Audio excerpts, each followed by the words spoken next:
সাবধানে থাকুন, হুট করে কোথাও বেরোবেন না, না জিজ্ঞেস করে না জেনে কোথাও বেড়াতে আসাটা আমাদের মতোই হবে।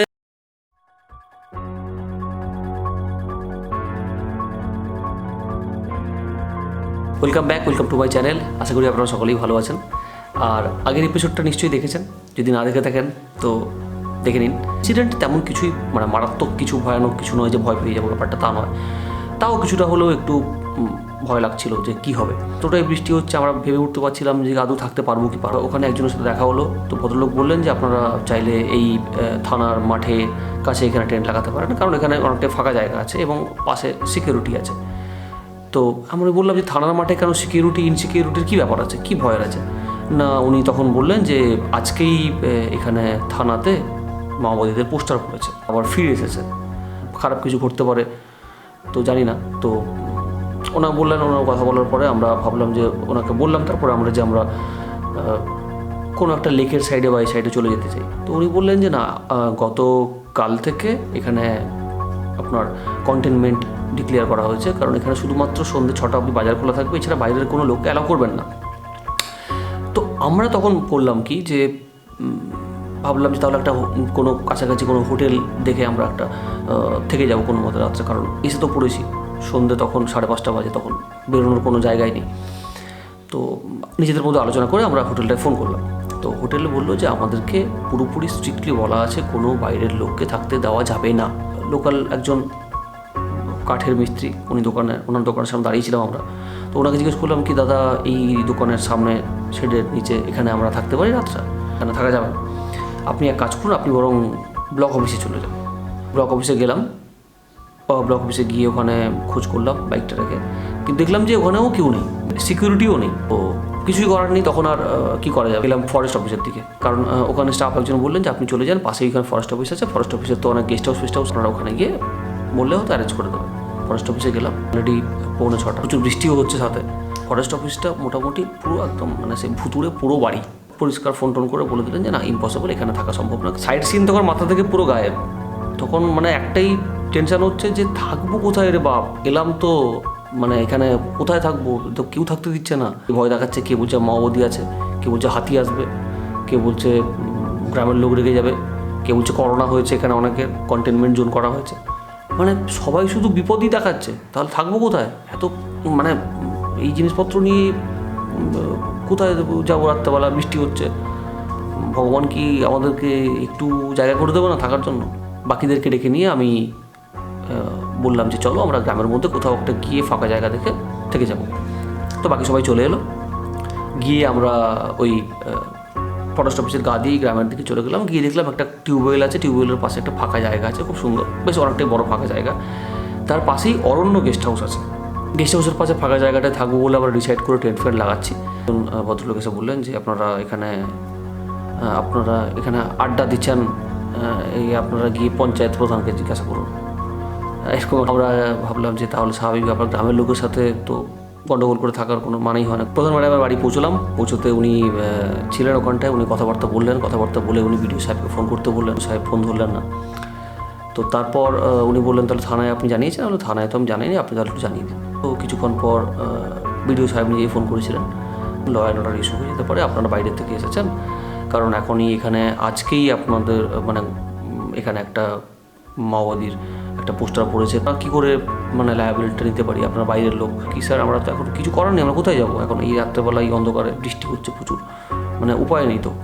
তো উনি লাস্টে তখন বললেন ঠিক আছে, আমি থানায় ইনফর্ম করে দিচ্ছি। তো উনি থানায় ইনফর্ম করে দিয়েছেন। আর প্রধান ম্যাডামের আমি বললাম যে আমি প্রধান ম্যাডামের বাড়ির সামনে দাঁড়িয়েছি, আমি ওনাকেও জানিয়েছি, উনিও একটা ব্যবস্থা করে দিয়েছেন। তো আপনারা একটু কাইন্ডলি সবাই মিলে একটু হেল্প করে আমাদেরকে থাকার অ্যাটলিস্ট আজকে রাত্রে ব্যবস্থা করে দিন, আমরা আগামীকাল চলে যাবো, অসুবিধা হবে। এটা করার পরে প্রধান ম্যাডামও একটু সাহস পেলেন। গ্রামের শেষ প্রান্তে ওনার বাড়ি, আর আমরা ছিলাম ওনার বাড়ি থেকে আরেকটু বাইরের দিকে, গ্রামের বাইরের দিকে। দেখুন এরপর থেকে পুরোপুরি কী হয়েছিল। ডেস্টিনেশনে পৌঁছে গেছি, একটা অঙ্গনওয়াড়ি, কারণ লোকজন থাকতে ইচ্ছে না আশেপাশে। তো কোনো মতে একটা অ্যারেঞ্জ করে আমরা আছি। এই টেন্ট ফেন্ট লাগানো হচ্ছে নোভিস ব্যাপারটাতে, নতুন টেন্ট কিনেছে, এখনও একবারও হোমওয়ার্ক করেনি, চলে এসেছে নিয়ে। তো যেটা হয় ওটাই, ঘুমো যতক্ষণ তার থেকে বেশি সময়টা লাগছে টেন্ট লাগাতে। ইনি কিছুই আনেননি, ইনি অফিস চাকরি করছিলেন। চাকরি করতে করতে হঠাৎ ফোন গেল যে আমরা এরকম বেলপাড়ি যাচ্ছি, উনি দৌড়ে চলে এলেন।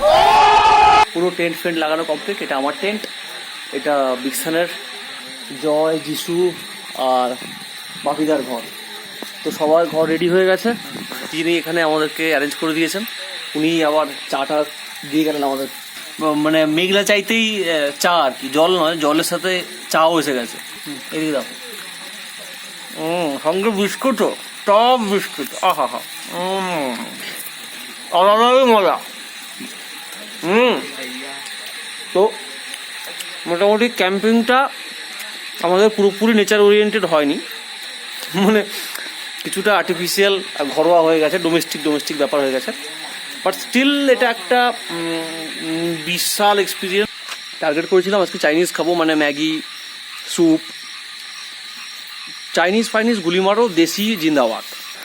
না, এটা তরকারি আছে, চাটনি আছে, রুটি আছে, আর ডিমের অমলেট আছে। ওর খাইয়ে দিচ্ছে আমার ভাই।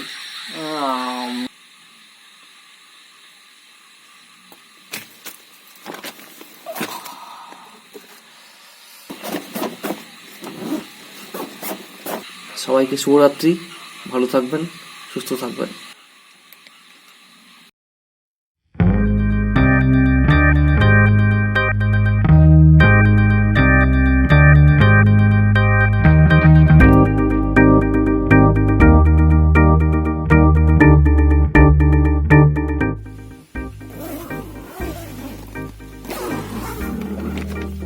উঠে পড়ো বাচ্চারা, উঠে পড়ো, উঠে সব গোছানো শুরু করো, হয়তো এখানে লোক পেঁদাবে ধরে। হ্যাঁ, রাত্রেবেলা ছিললে সকালে ভোরে ওঠার আগে পালিয়ে চলো। প্রথমে আমরা ঘাগড়া গেলেই সুবিধা হবে, তারপরে ঘাগড়া থেকে কোথায় আসবো?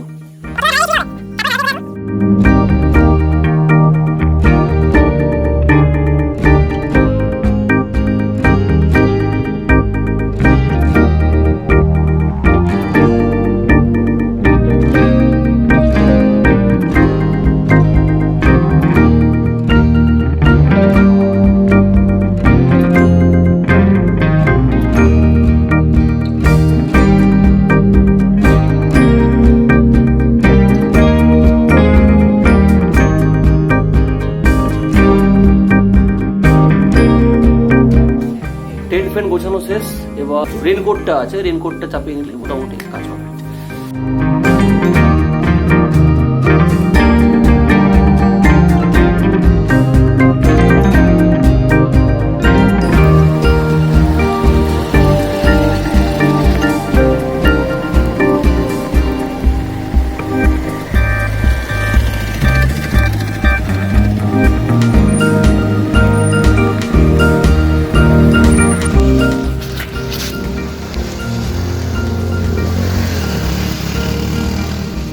ঘাগড়াতে আছি, এটাই হচ্ছে ঘাগড়া জলপ্রপাত।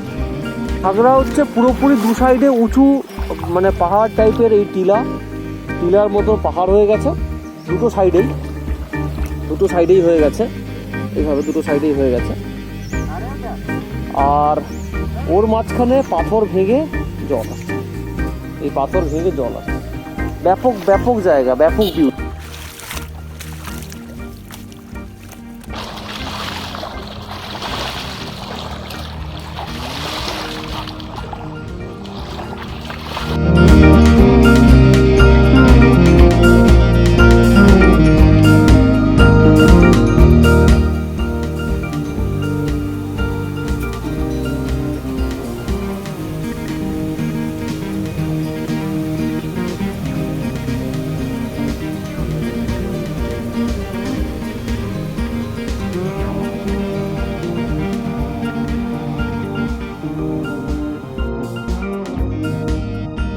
পুরোপুরি খাড়াই ঢাল, একদম এতটাই খাড়াই ঢাল কি এখান থেকে মানে একটু কোনো কারণে স্লিপ করে গেলেই নিচে পড়ে যাওয়ার একটা সম্ভাবনা থাকতে পারে। তো সেক্ষেত্রে একটু সাবধানে আসতে হবে। আর বর্ষাকালে পাথরগুলো খুবই স্লিপ থাকে। আমি এই জায়গা থেকে নেমেছিলাম, বাট এই জায়গা থেকে অত দূর অব্দি যেতে পারছি না, এতটাই ভয় লাগছে, মানে বিভৎস স্রোত। চলিত আছে এখানে নাকি কোনো একটা মায়ের মন্দির ছিল। এই যে জায়গাগুলো দেখছেন, এই জায়গাগুলোতে পুরোহিত নেমে ওর মধ্যে পুজো করে উঠে আসতেন। আর এই যে গর্তগুলো আছে, এই গর্তগুলো নাকি কাটারি দিয়ে মারার ফলে গর্তগুলো হয়ে গেছে, যে গর্তগুলো এখনো অবধি থেকে গেছে। কতটা সত্যি বা এটা কতটা বাস্তব, তবে এটাও হতে পারে কি গর্তগুলো জল কন্টিনিউ ধাক্কা খাওয়ার ফলেই গর্তগুলো হয়েছে। চলুন ওই জায়গাটা একবার যাই, ওই জায়গাটা কী আছে একবার দেখাচ্ছি আপনাদেরকে। চলুন একদম পুরো পয়েন্টটা গিয়ে দেখাচ্ছি কী আছে ওইখানে।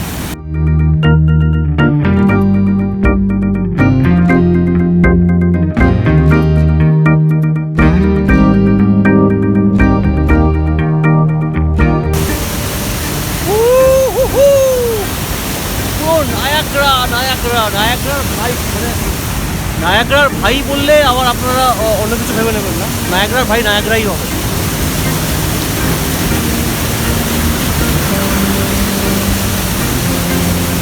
জাস্ট পুরো ফ্যান হয়ে গেছি ঘাগড়ার জায়গা। এই জলটা আসছে খাদারানি লেকে। আমার মনে হচ্ছে বেলপাহাড়ির মধ্যে শ্রেষ্ঠ আকর্ষণ যদি হয় তাহলে এই ঘাগড়া। দারুণ দারুণ জায়গা, আমার একটা দারুণ এক্সপিরিয়েন্স হলো আজকে।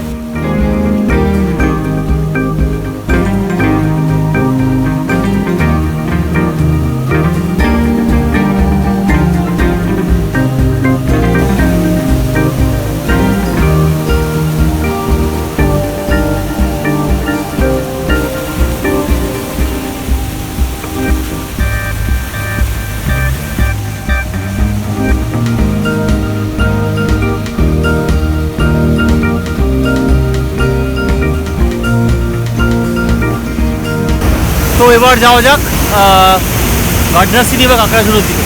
চলুন।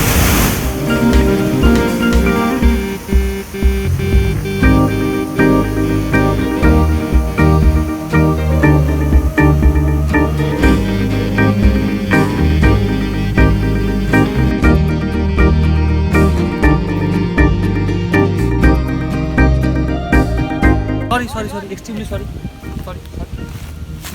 একদম না, একদম এখানে নৈবচ, এখানে কোনো নোংরা করা যাবে না, স্ট্রিক্টলি প্রহিবিটেড। কোনো বোতল, প্লাস্টিকের বোতল, থার্মোকলের প্লেট, প্যাকেট এখানে কিচ্ছু ফেলবেন না।